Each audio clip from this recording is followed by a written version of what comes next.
¿Qué entendemos?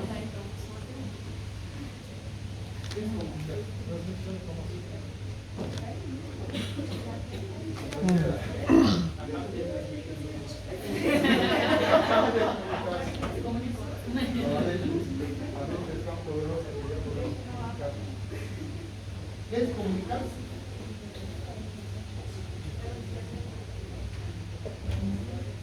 Qué difícil es responder a los así.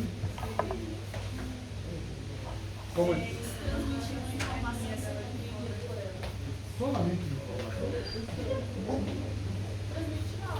Porque con nosotros cuando nos comunicamos fuera del aula no estamos transmitiendo una información, ¿no es cierto? Podemos hablar como estamos hablando con Alejandro ahorita de fútbol, de chicas, los varones, de autos, ¿no es cierto? ¿Sí o no? Y no estamos transmitiendo una información. Comunicarse es interactuar con otra persona de manera verbal, de manera visual. ¿Qué hacen las chicas cuando les gusta un chico? Así se miran, ¿no?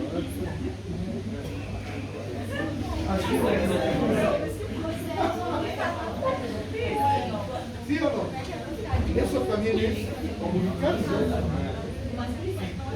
Cuando tenemos algún compañero o algún amigo que no tenga capacidad auditiva, nos comunicamos los que saben mediante señas. Pues fíjense qué tan importante es la comunicación en nuestras vidas. Ustedes tienen un sistema de comunicación, bueno, todos ahora tenemos un sistema de comunicación tan completo que es nuestro teléfono, que hemos llegado a perder el control de la comunicación.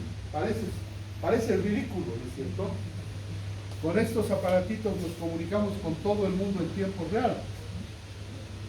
Cada uno de ustedes llama a su casa y puede hablar en tiempo que no cuesta como costaba llamar antes. Pero al tener eso, hemos perdido la comunicación. Hemos perdido la forma de interactuar de persona a persona. Ya nos parece tan raro tener una conversación con alguien cuando no haya un teléfono de por medio que no sabemos qué vamos a hacer. No tenemos ni temas de charla. Y eso era completamente distinto hace 40 años. La única forma que había de comunicarse era, como su compañera me lo dijo el otro día en la clase, ir y golpear la puerta del vecino. Ir a llamarlos a sus amigos para ir a jugar. Porque el teléfono ese arcaico de marcar, a veces no lo dejaban ni usar en la casa porque era muy caro. Entonces fíjense cómo ha cambiado la cosa. Y eso también ha influido en los hospitales. Mientras más ha evolucionado la comunicación, la gente del hospital se ha empezado a dar cuenta de que necesitaba mejorar su comunicación. ¿Cómo está? El ejemplo que les decía a sus compañeros. ¿Qué pasaba si estábamos en una reunión todos y necesitábamos un documento importante? Teníamos que llamar a alguien para que vaya, lo recoja, y de acuerdo a su voluntad de ir y volver rápido teníamos que esperar 15, 20 minutos, ¿no? Entonces, lo que vamos a ver hoy día es el nuevo sistema de comunicación que hay en los hospitales. Se llama Sistemas de Información Hospitalaria. Con sus iniciales en inglés, Hospital Information System. ¿Qué es? Son plataformas tecnológicas que en la actualidad utilizan los hospitales para gestionar de manera eficiente los datos, procesos administrativos y procesos asistenciales. Es decir, que todo lo que ocurre en el hospital ahora pasa por el sistema de información. ¿Qué es el GIS? Son soluciones que integran y centralizan la información crítica para facilitar la toma de decisiones y mejorar la calidad de la atención médica.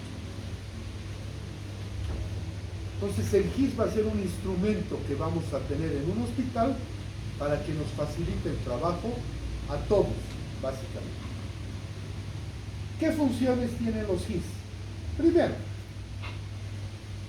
la gestión de pacientes. Cuando un paciente nuevo llega a una consulta externa, ¿qué es lo que hace el médico? Como dice Juan Carlos, abre una historia clínica.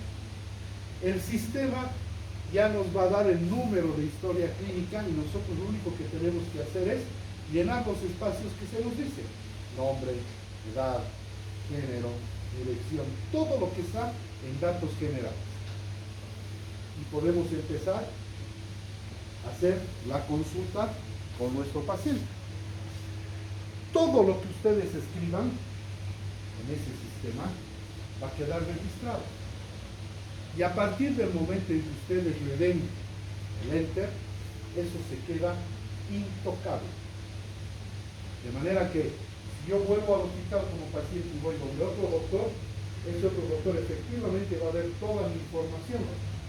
Sin embargo, no va a poder alterarla bajo ninguna circunstancia.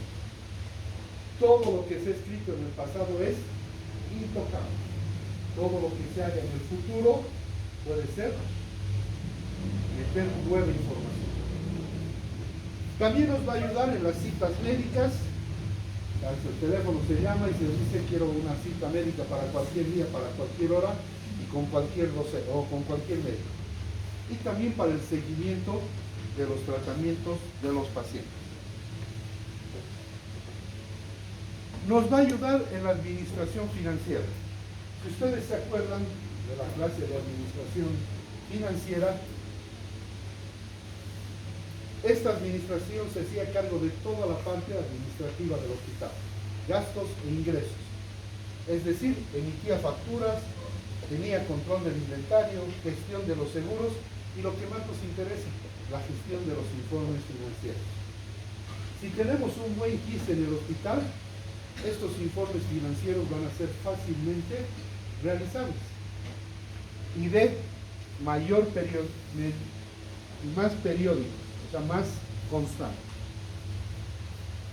También nos va a ayudar en la planificación de recursos, asignando personal donde sea necesario, la programación de quirófanos y la generación de recursos materiales. ¿Qué pasaba antes? Yo necesitaba tinta para mi impresora.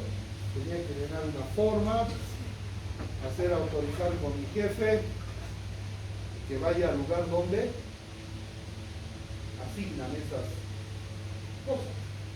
Sin embargo, ahora ya no es así. ¿Cuánto tiempo tardábamos en que me llegue esa tinta de impresora a mi casa, decir? 2, 3 días hasta que toda la burocracia, ¿no ves?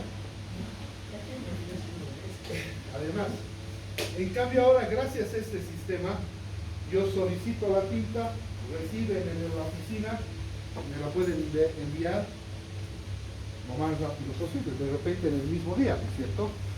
Entonces, estos sistemas ayudan en el funcionamiento colectivo del hospital.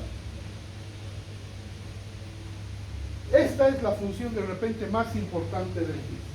¿Por qué? Porque va a generar información, va a analizar los datos. Una vez que ustedes han introducido los datos del paciente al sistema, ese sistema va a analizar esa información y va a separar lo servible de lo inservible. Lo que nos sirve lo va a volver información, lo va a volver estadística. Y lo que no sirve lo va a archivar en un rincón para ver si en algún momento lo necesitamos. Pero esto también nos va a ayudar al análisis epidemiológico del hospital.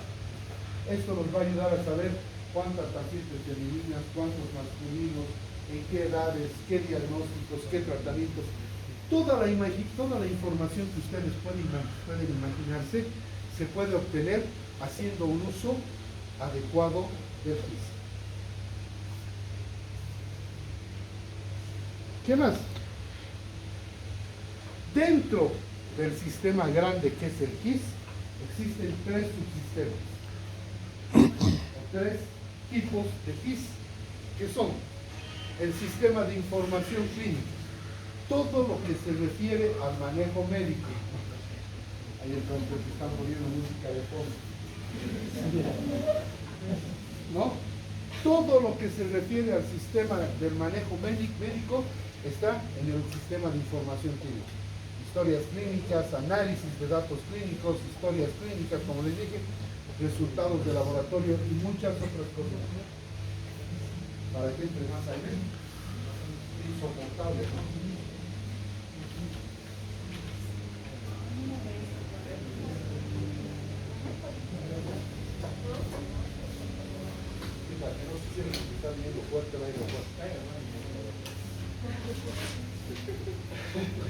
La segunda parte del GIS grande es el GIS administrativo o de gestión hospitalaria. Esta parte del GIS se va a encargar de todo lo que son operaciones hospitalarias, finanzas, inventario y programación de lo que van a realizar el hospital. Hasta hace poco tiempo, ya sabemos quién va a traer el tecito el próximo jueves. Pase. Hasta hace poco tiempo solamente estos dos conformaban lo que era el GIS. Dentro de la parte médica se incluían los resultados de rayos X. Pero han visto que el manejo de rayos X hacía tan lento el sistema que han creado un sistema especial solamente para lo que es imagenología.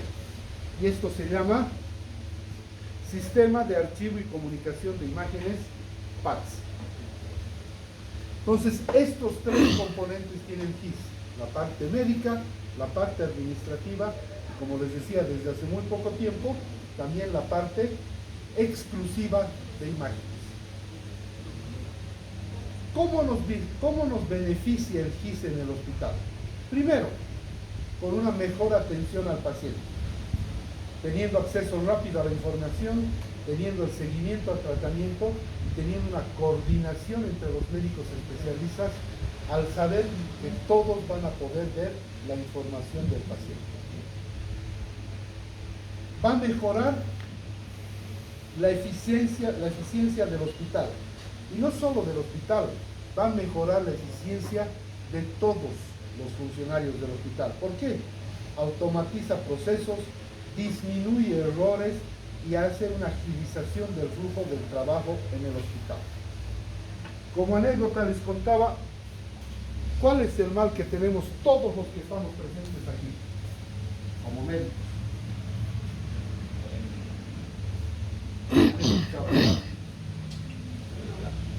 La mala letra. Todos nosotros tenemos mala letra. ¿Sí o no? ¿No?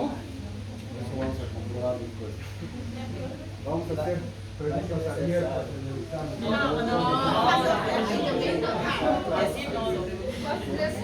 Doutor, basta escrever o nome no exame. Eso es verdad. Lo que dice Leonardo, ¿verdad? Hay nombres que son inentendibles.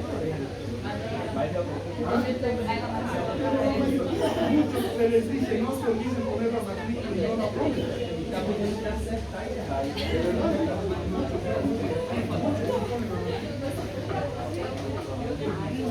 Fíjense que por culpa de esa mala escritura que tenemos una gran mayoría de nosotros, se comete el 7% de los errores médicos en general.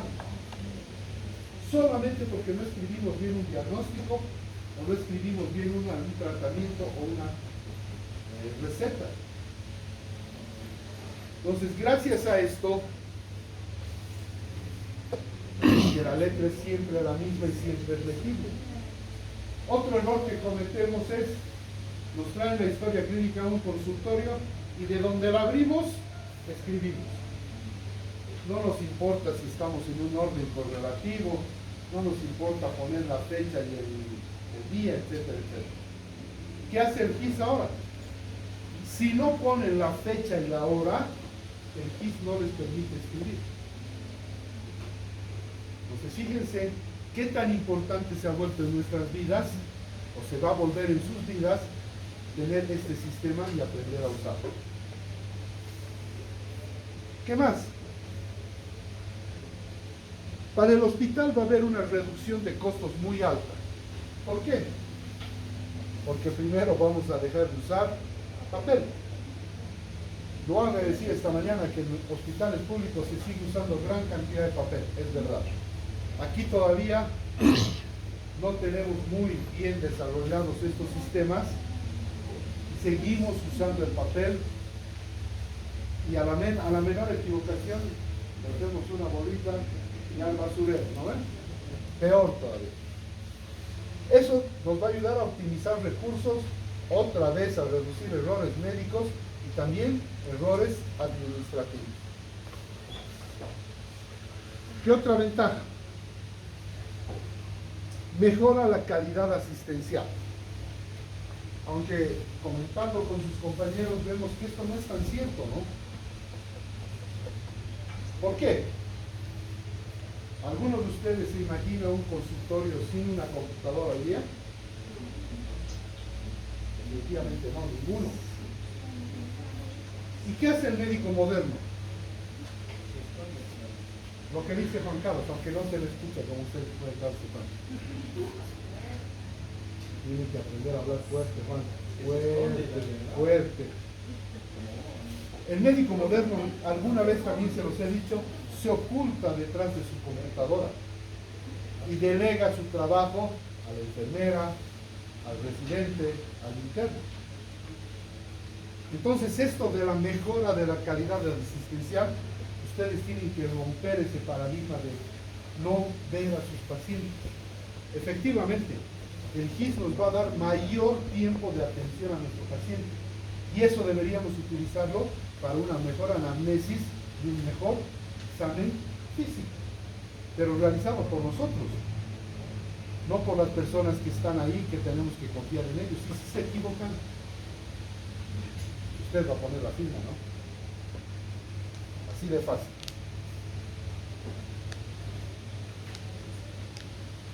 Va a impulsar la investigación médica. Gracias a la cantidad de datos y de información que podemos recolectar con el GIS, cuando queramos hacer una investigación dentro de nuestro hospital o cuando queramos recabar información para hacer un análisis, vamos a tener gran cantidad de datos. Ahora, hay que saber usarlos, ¿no? Porque no es cuestión de tenerlos ahí. Hay que saber cómo vamos a usar esos datos. Va a automatizar y agilizar todas las tareas administrativas, lo que va a permitir al médico centrarse en la atención directa del paciente. Ahora bien, el GIS no va a funcionar solo.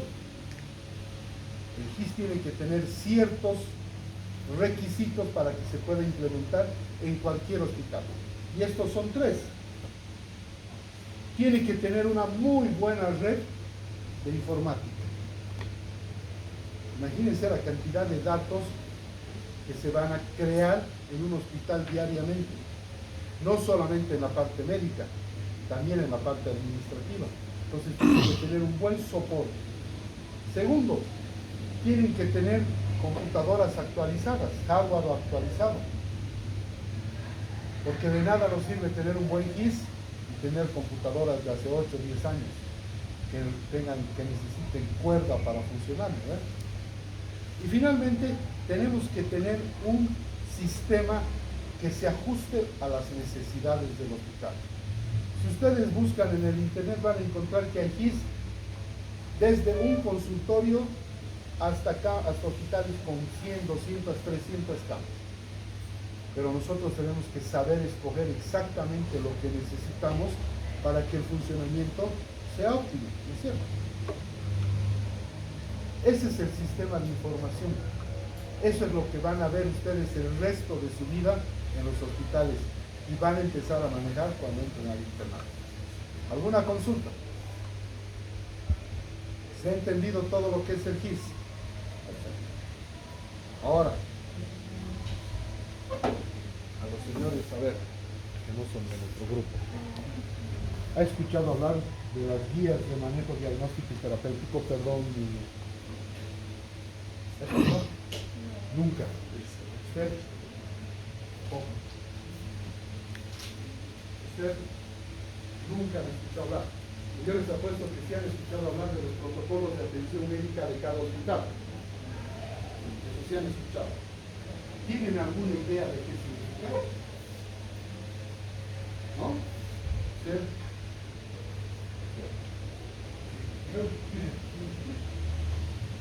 ¿Tiene alguna idea de lo que es un protocolo de atención médica?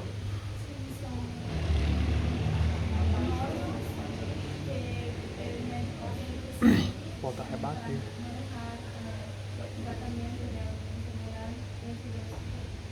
Básicamente lo que nuestra compañera acaba de decir, pero no son normas, porque eso no es de cumplimiento obligatorio, más bien son guías de manejo de patologías, pero bien establecidas.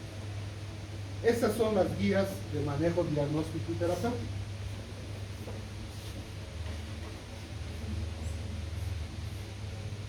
Creo que la mochila no es lo suficientemente pesada.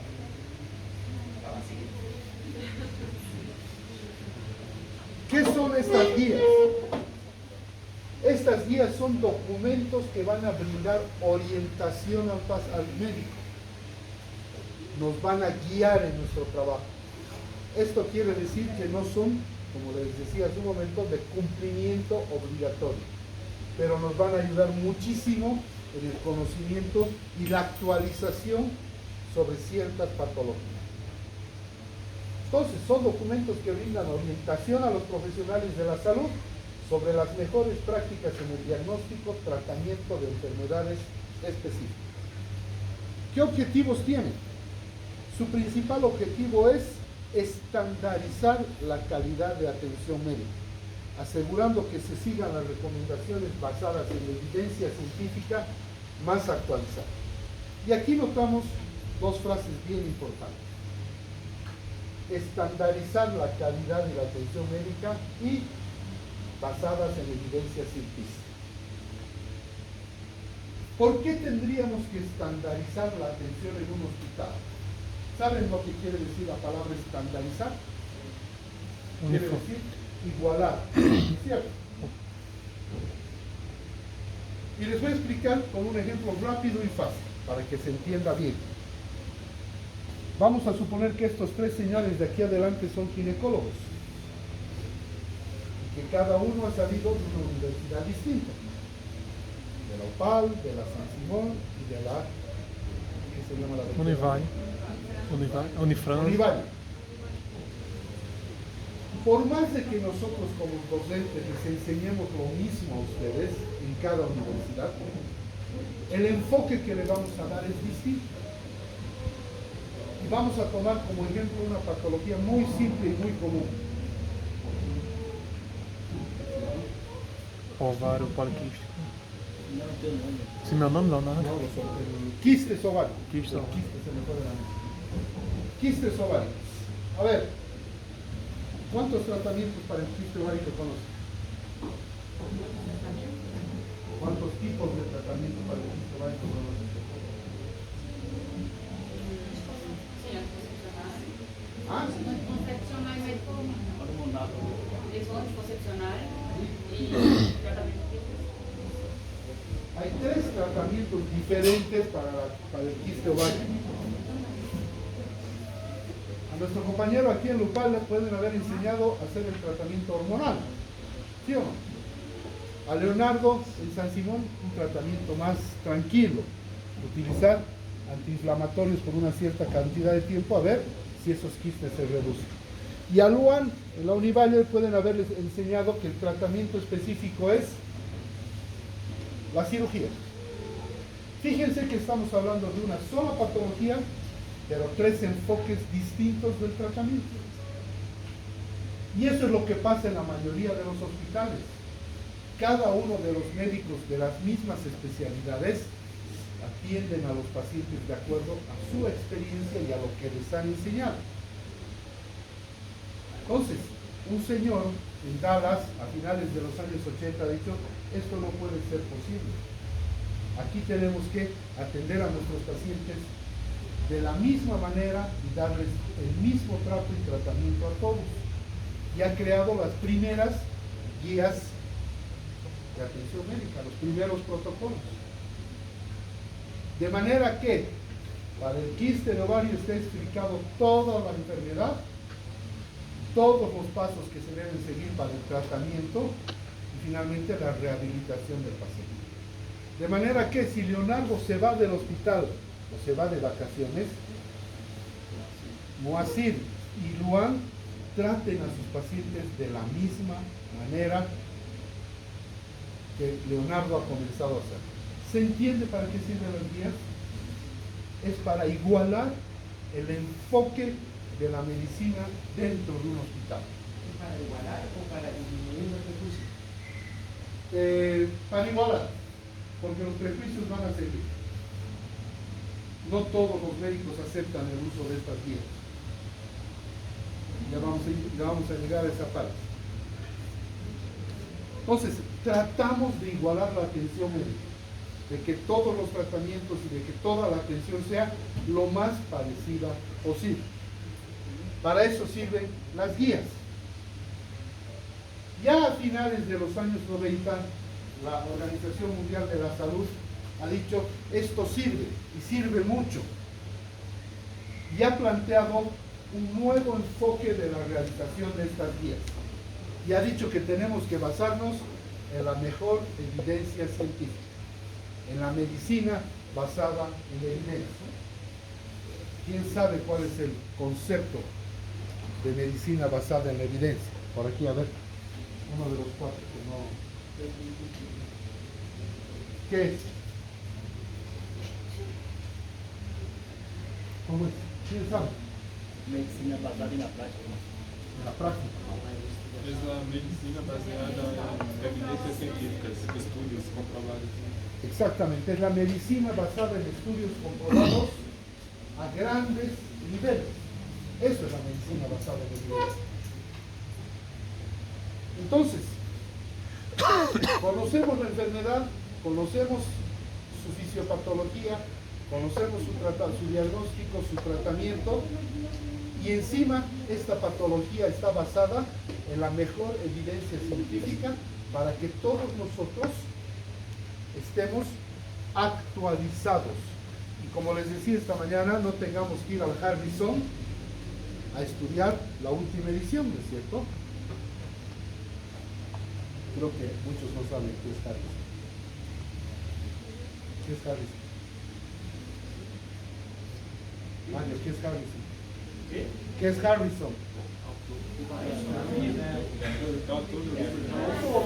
Es el libro de fisiopatología, ¿no? Que debería ser nuestra Biblia. Una. Entonces, estas guías, ¿qué características tienen que tener? Lo que acabamos de decir. Tienen que estar basadas en la evidencia científica. Deben estar basadas en la mejor evidencia científica disponible para garantizar que las recomendaciones que nos dan a los médicos sean confiables y efectivas. Cuando este señor en Dallas, este doctor, ha inventado las guías, solamente lo ha hecho con ayuda de sus médicos especialistas en cada área. Es decir, que se han basado en la experiencia que tenían ellos en la medicina que daban. En la actualidad, estas guías ya no pueden ser creadas solamente por nosotros, los médicos. Tienen que ser creadas con colaboración interdisciplinaria. Es decir, que tienen que participar todos los funcionarios de salud que tengan conocimientos científicos sobre estas patologías. Tienen que ser de actualización constante. Los avances médicos y científicos en el mundo cada vez son más rápidos. Estas guías cada vez se ponen más obsoletas, más rápidamente se vuelven obsoletas. Entonces, tiene que haber un comité en cada hospital, así como el de biofísica, el de bioseguridad o el de ética, que estés revisando constantemente la información para poder actualizar estas guías.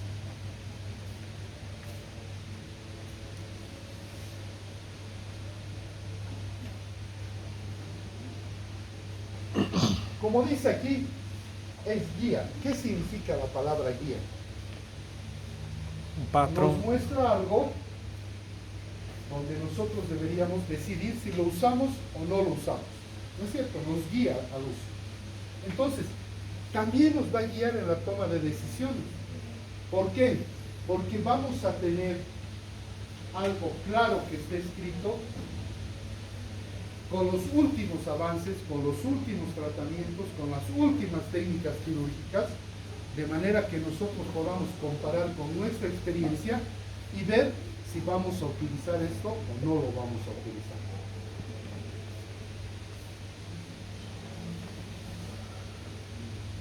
Como ya les he dicho, y esto es muy importante, estas guías nos van a ayudar a reducir errores. Van a hacer que no nos equivoquemos en la elección del antibiótico, en la elección del antiinflamatorio, etcétera, etcétera. Bueno, y no siempre en el tratamiento, en cualquier paso de la guía diagnóstica que teníamos de la anterior clase del diagnóstico sindromático, en cualquier paso que nosotros apliquemos estas guías, nos va a ayudar a reducir errores. Nos va a ayudar a promover la medicina basada en la evidencia. Si nosotros estamos basándonos en la medicina basada en la evidencia, obviamente que nosotros les vamos a decir a nuestros estudiantes, a nuestros colegas, que también tienen que basarse en la mejor información antes de tomar decisiones equivocadas. Nos va a ayudar en la optimización del tratamiento. ¿Por qué? La guía ya va a tener una cápite, un lugar donde nos va a decir, este es el primer tratamiento, esta es la segunda opción, la tercera opción. Sin embargo, estas guías, como vienen de afuera, pueden tener medicamentos que nosotros no los tenemos en nuestros países. Entonces ahí es donde nosotros tenemos que aplicar nuestro conocimiento y ver qué medicamentos similares podemos usar en el tratamiento de esa paciente o de ese paciente. Luego, va a mejorar la calidad de vida. Si nosotros hacemos un diagnóstico rápido de una enfermedad, un tratamiento acertado y una rehabilitación correcta, el paciente va a pasar menos tiempo enfermo. Por lo tanto, va a volver a su vida normal mucho más rápido de lo que podría volver si nos equivocáramos en alguna parte de la atención médica. Esta mañana reíamos con esto. ¿Quiénes de aquí tienen una vida, cómo se dice ahora? Fitness. A ver, ¿quién? ¿Se alimenta correctamente? ¿A quiénes no les gustan las verduras de aquí? Todos, ¿no? No sean ¿a quién no? No he dicho, no he preguntado a quién le gusta. ¿Sí? Pero no me van a decir que los 48 vivimos comiendo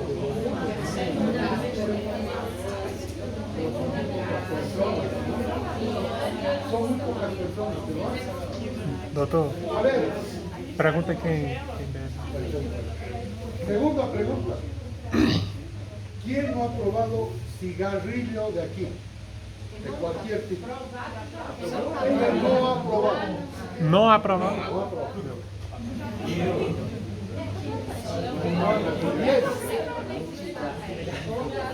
¿Quiénes no se han tomado? A ver, ¿quiénes no se han tomado una cerveza con todo el gusto del mundo? ¿Quién no? Nunca probado, pero otro tipo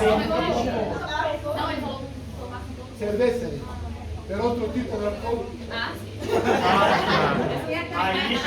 ¿Qué se llama lo que sabe? ¿Qué se llama lo que ¿Qué se llama el licor que está de moda entre ustedes? ¿El Jagger?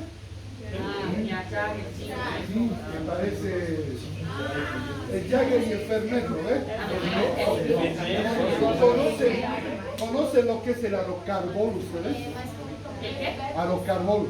No. Es un medicamento de instinto Parece. que ayuda en la digestión. Es el orden de molécula es el Arocarbol, el Fernet y el Jagger. Por eso. Porque son licores de hierba que parecen licores para, o sea, medicamentos para el estómago. ¿No? Entonces, fíjense que nosotros como médicos siempre le estamos diciendo a la paciente, ¿no? Dale verduras a sus hijos, son lo más sanos. Sin embargo, el 99% no comemos verduras. No tiene que fumar. Sin embargo, el 70% de aquí fuma o ha fumado alguna vez. Les decimos, no tienen que tomar alcohol. Y todititos se han tomado alcohol alguna vez o nos gusta tomar alcohol de vez en cuando. No necesariamente emborracharse, pero tomarse un whisky es algo rico. ¿Cierto? Entonces, esto de que nosotros promovemos estilos de vida saludables, son de boca para afuera. Porque los que primero deberíamos tener vida saludable, deberíamos ser nosotros, ¿no es cierto?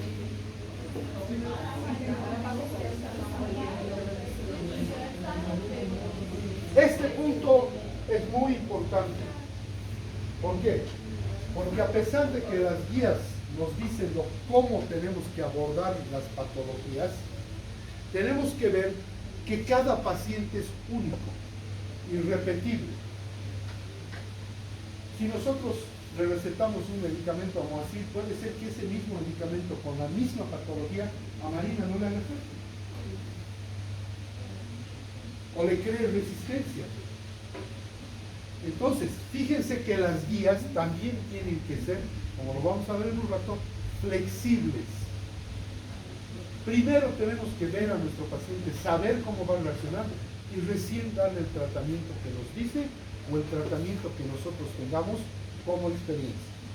Entonces, cada paciente es diferente al siguiente, siempre, por más de que tengan la misma enfermedad. Hemos saltado a limitaciones, van a disculpar, estamos un poco apurados, ¿no? Esto de variabilidad individual ya son limitaciones, porque así como las guías nos van a ayudar mucho, también hay limitaciones en su introducción al hospital. Otra limitación es el avance científico constante. Es tan rápido el avance científico, como les decía, que las guías rápidamente van quedando obsoletas y por lo tanto tiene que haber una constante revisión. Limitación en la disponibilidad de recursos. Puede ser que nuestro hospital no tenga los recursos necesarios para aplicar en su totalidad las guías. Ahora, nuestro compañero hace un rato nos preguntaba si era por igualar o por qué. Por igualar o por qué era. Por los prejuicios. Si ustedes van ahorita con un médico mayor de 55 años para arriba y ustedes le hablan de las guías o de los protocolos, va a agarrar el protocolo, lo va a hacer una bolita y se los va a tirar en la cabeza. ¿Por qué? Porque esa generación de médicos solamente actuaba por su propia experiencia.